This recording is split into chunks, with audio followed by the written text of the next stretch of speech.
Le début du XXe siècle, l'avènement de la modernité, je ne sais pas vous, mais moi, ça me fait rêver.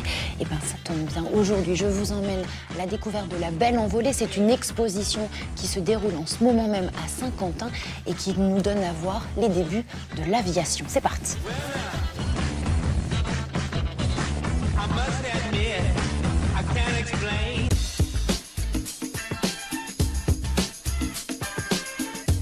La première bonne raison de venir voir cette exposition, c'est de replonger au cœur de la naissance de l'aviation et de retrouver les grands noms de ces héros qui pilotaient les avions. Et ça, on en parle avec Karine. La Demoiselle de Santos-Dumont, c'est le premier avion grand public qui va s'élever dans les airs. Et qui va donc, on va dire, eh bien là, c'est vrai, eh bien, on peut y aller, on peut s'envoler et finalement facilement. Assis sur une bande de cuir avec quelques manettes, eh bien ça marche et on peut s'envoler. Enfin, ça marche. On est en 1906, le 12 novembre 1906.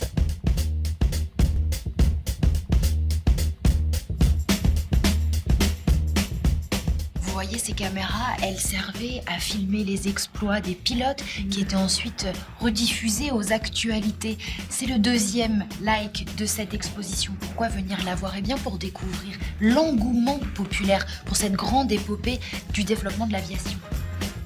Les premiers avions qui survolent Saint-Quentin, c'est 1910 pour une grande course, mais le premier meeting, c'est 1912. Et ça va déclencher une folie dans le public. On va construire un aérodrome provisoire avec des tribunes juste pour un week-end.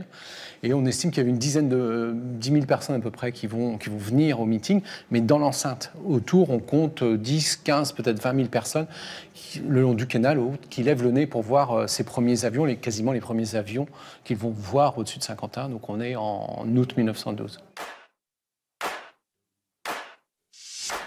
Et la troisième bonne raison de venir voir cette exposition, c'est de découvrir le lieu dans lequel elle est installée, un lieu emblématique de l'art déco qui fait l'identité de cette ville, Saint-Quentin. Karine, ici se tenaient les anciennes nouvelles galeries.